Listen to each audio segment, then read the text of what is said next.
Olá, aqui é a Andrea Boni, psicopedagoga, ativista quântica, especialista em neuropsicologia. E hoje nós vamos dar continuidade às nossas reflexões sobre a alfabetização, né? A alfabetização quântica, que pode ser considerada também uma alfabetização sistêmica. Se você não conhece a abordagem sistêmica, eu sugiro fortemente que você busque informações a respeito do trabalho de Bert Helling e das constelações familiares, tá? E hoje nós vamos pensar sobre a questão de escrever texto, né, gente? Escrever texto é um recurso tão refinado, escrever um texto é uma coisa tão desafiadora que hoje muitos e muitos adultos fogem, igual o diabo foge da cruz quando fala escreva para mim. Por quê? Por que escrever esse bicho-papão? Vamos entender quais as habilidades que uma criança tem que ter para a escrita de texto, tá? Para escrever bem um texto, gente, vamos pensar lá no comecinho. A criança precisa saber que esse texto que ela está escrevendo é registro do pensamento, né? Mas dentro desse texto vão estar os fonemas, vão estar as sílabas, vão estar as palavras. Cada um desses tem um ritmo diferente. Então eu preciso perceber o fonema, eu preciso perceber a sílaba e eu preciso perceber a palavra, eu preciso dar um espaço entre uma palavra e outra. Esse é o primeiro grande desafio e muitas crianças sofrem muito nesse processo. Então, quando ela vai escrever, no início ela escreve tudo emendado, às vezes ela parte a palavra no lugar errado, ela escreve assim, eu fui, tudo junto, passear com, tudo junto. Ou então ela põe eu fui, passei e o ar separado. Ela não está claro aonde está essa marca, essa pausa, tá bom? Essa é uma primeira habilidade que ela tem que ter. Outra é a organização do tempo e do espaço. Se a gente for falar no gênero textual da narrativa, o que é uma narrativa? Você vai começar a contar, a relatar um fato. Você vai narrar alguma coisa. E aí você precisa saber começo, meio, fim. Você precisa ter essa organização para poder colocar isso numa sequência. Senão a criança tem uma ideia aqui, outra ideia ali, essas ideias não ficam concatenadas e esse texto fica sem sentido, né? Outra coisa que ela precisa ter é a capacidade de síntese. Às vezes na escola, o que acontece muito na escola? A professora conta uma história, pega um livrinho de história, conta aquele livro, as crianças adoram aquele livro. E aí a professora fala assim, agora vocês vão escrever um texto e vão recontar essa história para mim. Só que esse texto que a criança vai ter que contar é um texto curtinho, é um texto enxuto. Então ela tem que saber o que é ali daquele texto que é essencial colocar ali para não perder o sentido. Isso é a nossa capacidade de síntese. Outra, quando a criança vai escrever, quando nós vamos escrever, o que a gente faz? A gente está lá escrevendo um texto, chega lá no meio do parágrafo, a gente para elaborar a ideia, para colocar. Aí a gente volta para ler do começo e para onde a gente está, para ver se aquela ideia vai se encaixar direitinho ali. Então esse vai e volta, lê, retoma, vê onde parou, o que eu vou continuar. Isso é um processo bem elaborado que a gente tem que ter para escrever bem um texto. E aí, o que acontece hoje em dia? Essas questões que parecem muito pequenininhas não são trabalhadas. E aí a criança aprende a ler e aprende a escrever, as sílabas, as palavrinhas, os fonemas, mas ela não tem esses recursos para escrita de texto ensinados para ela. E aí, gente, quando a professora fala, os professores até já imaginam, vamos escrever um texto. Primeiro que as crianças já se fecham logo, elas não gostam de escrever. E segundo, sai um desastre.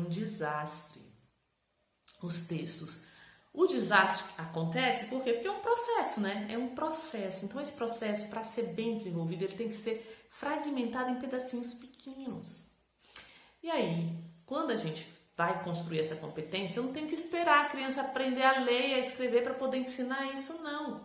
Porque fica mais complicado lá na frente. Então, aqui, quando a criança nem sabe ainda as letrinhas direito, ela está aprendendo as letrinhas, eu posso trabalhar a escrita de texto?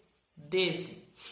Eu devo trabalhar a escrita de texto. Como assim, André? Sim, porque todas essas competências que eu falei para você, a criança vai precisar na hora que ela já tiver a competência de ler e de escrever. E aí isso já vai estar, meio caminho andado. Então é como se a gente tivesse construindo a base dessa casa, né? Construindo a base, que esses conhecimentos vão ficando internalizados para a criança, para ela colocá-la em prática mais na frente.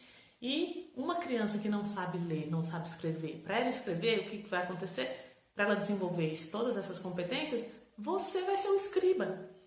Então, o adulto é o escriba que vai. Vamos pensar? Como é que nós podemos fazer? O que vem primeiro? O que vem depois? E agora? Olha, vou ler para você, vê se ficou bom. E agora? O que está faltando? O que a gente vai colocar aqui para completar? Então, essa capacidade toda de organizar tudo isso que eu falei para vocês já pode ser feito desde pequenininho. E uma estratégia sistêmica maravilhosa para que a criança construa esse texto. Dessa forma, a gente pode começar por onde? Pela história de vida da criança. Pela história de vida da criança. As crianças não sabem, né, como que foi esse período do nascimento, da gestação. Elas não sabem isso. E isso, gente, é construir muito mais do que um texto. Construir uma história de vida. E o enfoque que a gente dá para essa história, do amor que ela recebeu, do afeto que ela recebeu nesse amor, tanto que ela foi bem recebida, isso tudo vai construir a nível inconsciente esse referencial da minha história, da minha identidade. E aí sim, nós vamos fazer o que então? Vamos pegar álbuns de fotografia. Se você é pai, se você é mãe. Se você não é, se você é um profissional, você vai usar outros recursos, que eu vou já falar para vocês. Pega o álbum de fotografia, vai mostrar lá a mamãe grávida, o papai, ou independente da história, se essa criança não tiver sido criada pela mamãe, pelo papai, não tem problema, você vai contar a história dela do jeito que foi. Mas você vai mostrar para ela que do jeito que a história dela foi perfeita para que ela estivesse ali. E ela recebeu amor suficiente para ela estar ali. E aí, com esse resgate dessa história, primeiro é conversar, é contar a história, é imaginar como foi. Depois nós vamos trazer isso para o papel. Vamos trazer isso para o papel agora, vamos escrever a sua história. A história de fulano de tal. E aí você vai pensando com ela, como que foi? E aí você vai retomando toda essa capacidade de síntese, a organização de tempo, a organização de espaço, a sequência, a pausa na letra. Fala bem devagarinho, tem que falar devagar, que se você falar muito rápido, a minha mão não consegue acompanhar. O nosso pensamento é muito rapidão, mas na nossa mão é bem devagarinha. Então a gente tem que frear as nossas ideias aqui na nossa fala para a gente conseguir acompanhar aqui na mão. Vamos tentar? E você vai ensinando a criança a desacelerar esse pensamento para construir e elaborar uma ideia, tá bom? Gente, é muita coisa que eu estou tentando colocar num vídeo só, mas essa dica é tão preciosa. Se você é um profissional de educação, se você é um psicopedagogo, se você é até um terapeuta, você pode ajudar essa criança a reconstruir a sua história de vida através desse registro da sua história pessoal, trabalhando todas essas competências que vão ser importantes para ela lá na frente. E aí você vai fazendo isso com o tempo, várias vezes, em momentos diferentes, tá bom? Então, se você quer conhecer tudo assim, mais no pormenor, se você quer ter esse material na sua mão, para você poder assistir, rever os vídeos, ver todo o material em PDF, como que essa proposta se estrutura e a beleza dessa proposta, se você é um profissional da educação, se você é um psicopedagogo, se você é um terapeuta, se você é um professor de reforço, se você é pai, se você é mãe, esse conteúdo é um conteúdo complementar, não é só para profissional da área de educação, tá? Porque a gente vai muito além disso, muito além do ensino da letra e do fonema. Então, vai aqui, eu vou deixar aqui embaixo em algum lugar o link para você conhecer direitinho a proposta do curso de alfabetização e aprendizagem sistêmica. Tá tudo explicadinho na página de inscrição. Vai lá, confere, vê se isso se alinha com o seu coração, se vai atender a sua necessidade, ainda mais nesse tempo aí de desafios que nós estamos atravessando, né? Eu espero você do lado de cá e um grande abraço de luz.